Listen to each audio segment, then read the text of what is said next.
வணக்கம் மக்களே, சஞ்சு சாம்சனை ட்ரேட் முறையில வாங்குறதுக்காக 2 அணிகள் போட்டி போட்டுட்டு இருக்காங்க. அத பத்தி தான் இந்த வீடியோல பார்க்க போறோம்.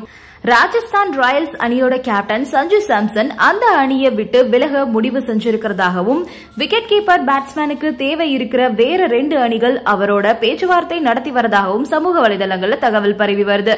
ராஜஸ்தான் ராயல்ஸ் அணியில இடம்பெற்றிருக்கக்கூடிய இளம் இந்திய வீரர் யசஸ்வி ஜெய்ஸ்வால் கேப்டன் பதவி கேட்டு ராஜஸ்தான் ராயல்ஸ் நிர்வாகத்துக்கிட்ட அழுத்தம் கொடுத்து வரதா கூறப்படுது. தனக்கு கேப்டன் பதவி கிடைக்கல அப்படின்னா அணியை விட்டு விலக இருக்கிறதாகவும் ஜெய்ஸ்வால் ஒரு பக்கம் அழுத்தம் கொடுத்து வரதாகவும், அதனால சஞ்சு சாம்சனை ராஜஸ்தான் ராயல்ஸ் நிர்வாகம் கைவிட்டு விட்டதாகவும் சமூக வலைதளங்கள்ல பேச்சு எழுந்திருக்கு. இதோட உண்மைத்தன்மை சரியா தெரியல. 2025ஆம் ஆண்டு IPL தொடர் சஞ்சு சாம்சனுக்கு சிறப்பா அமையல. இந்த வருஷம் சில போட்டிகளை அவரு காயத்தோட விளையாடினாரு. சில போட்டிகள்ல காயம் காரணமா விளையாட முடியாத நிலைக்கும் அவர் தள்ளப்பட்டாரு. இந்த நிலையில அவரு 9 போட்டிகள்ல விளையாடி 285 ரன்கள் மட்டுமே எடுத்திருக்காரு. அவரோட ஸ்ட்ரைக் ரேட்டுமே 140 இருக்குது.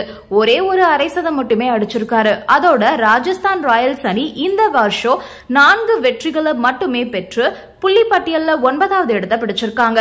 இந்த தொடருக்கு இடையே ராஜஸ்தான் ராயல்ஸ் நிர்வாகத்துக்கும் சஞ்சு சாம்சனுக்கும் இடையே விரிசல் விழுந்ததா பரவலா பேசப்பட்டு வந்துச்சு. ஆனா அத அந்த அணியோட பயிற்சியாளர் ராகுல் டிராவிட் மறுத்திருக்காரு. ஆனா தற்போது ஜெய்ஸ்வால் மற்றும் சஞ்சு சாம்சன் இடையே கேப்டன் பதவிக்கான போட்டி நடந்து வரதா தகவல் வெளியாகி இருக்கு. 2025ஆம் ஆண்டு IPL தொடர்ல சஞ்சு சாம்சன் விளையாடாத போட்டிகள்ல அவரு இம்பாக்ட் வீரரா விளையாடிய போட்டிகள்லயும் சரி, ரியான் பராக் தான் கேப்டனா செயல்பட்டார் அப்படின்றது குறிப்பிடத்தக்கது. இந்த நிலையில ஜெய்ஸ்வால் கேப்டன் பதவிக்காக முட்டி மோதி வரதா தகவல் வெளியாகி இருக்கிறது மேலும் வியப்பை ஏற்படுத்தியிருக்கு. சஞ்சு சாம்சன், ரியான் பராக், ஜெய்ஸ்வால் இப்படின்னு இது மும்முனை போட்டியா மாறி இருக்குதா அப்படின்ற சந்தேகமும் எழுந்திருக்கு. அதோட சஞ்சு சாம்சன் தன்னோட இன்ஸ்டாகிராம் பக்கத்துல தன்னோட மனைவியோட சாலையை கடக்கிற புகைப்படத்தை வெளியிட்டு நகர்வதற்கான நேரம் வந்துருச்சு அப்படின்னு பதிவு செஞ்சிருக்காரு. அதோட அந்த புகைப்படத்துல அவரு மஞ்சள் நிற கோட்டை தாண்டது மாதிரி இருந்தது. அதை வச்சு இவர் CSKக்கு தான் போக போறாரு அப்படின்ற மாதிரி பரவலான தகவல் வந்துட்டு இருக்கு. தற்போது சென்னை சூப்பர் கிங்ஸ் அணியை பொறுத்த வரைக்கும் பாத்தீங்க அப்படின்னா 2026 IPLல தோனி விளையாட மாட்டாரு அப்படின்ற மாதிரியான கருத்து தான் நிலவி வந்துட்டு இருக்கு. தோனி ஓய்வு பெற்றுட்டாரு அப்படின்னா அடுத்து ஒரு விக்கெட் கீப்பர் பேட்ஸ்மேன் அவரோட இடத்துல ஆடுறதுக்கு தேவைப்படுது. தற்போது உர்வில் பட்டேல் அப்படின்ற இளம் விக்கெட் கீப்பர் பேட்ஸ்மேன் CSK அணியில சேர்க்கப்பட்டிருக்காரு. ஆனா அவர் அடுத்த வருஷம் வரைக்கும் நல்ல பேட்டிங் ஃபார்ம்ல இருக்கணும். அதே சமயம் அவருக்கு போதுமான அனுபவமும் கிடையாது. இந்த நிலையில சஞ்சு சாம்சனோட இந்த பதிவு முக்கியத்துவம் பெற்றிருக்கு.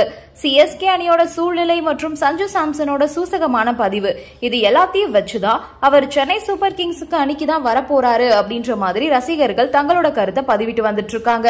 இது ஒரு பக்கம் இருக்க, இன்னொரு புறம் பாத்தீங்க அப்படின்னா KKR அணியுமே சஞ்சு சாம்சனை வாங்குறதுக்கு முயற்சி பண்ணி வந்துட்டு இருக்காங்களாம். இந்த 2 அணிகள்ல எந்த அணிக்கு சஞ்சு சாம்சன் போக போறாரு அப்படின்றத நம்ம பொறுத்து இருந்து பார்க்கலாம். நன்றி, வணக்கம்.